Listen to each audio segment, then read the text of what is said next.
pertama kita masuk dulu ke Excel, lalu kita copy paste data responden.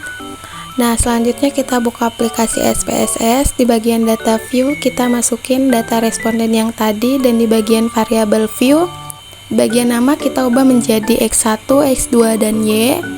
Dan di bagian label kita masukin lingkungan kerja, motivasi kerja, dan kinerja karyawan.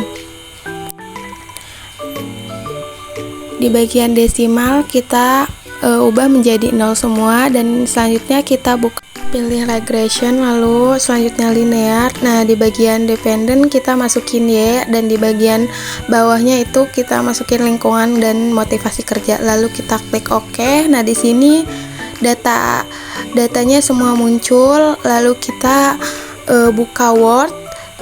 Setelah kita buka Word, kita copy semua hasil data tadi. Nah, di situ ada uji T, rumus dari pengambilan keputusan. Jika nilai X kurang dari 0,05 atau nilai T hitung tabel, maka terdapat pengaruh variabel X terhadap variabel Y.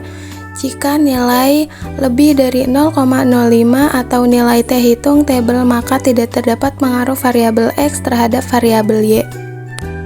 Nah, di situ ada hasil dari responden dari yang kita dapatkan. Yang pertama itu udah ada hasilnya, maka dapat disimpulkan terdapat pengaruh variabel X1 lingkungan kerja terhadap variabel Y kinerja karyawan.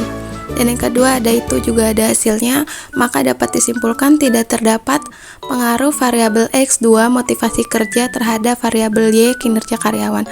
Dan selanjutnya ada ANOVA, itu uji F. Nah, di situ jika nilai kurang dari 0,05 maka secara simultan terdapat pengaruh variabel X terhadap variabel Y. Dan yang kedua, jika nilai lebih dari 0,05 maka secara simultan tidak terdapat pengaruh variabel X terhadap variabel Y. Nah, selanjutnya di sini ada hasil dari responden yang kita dapatkan.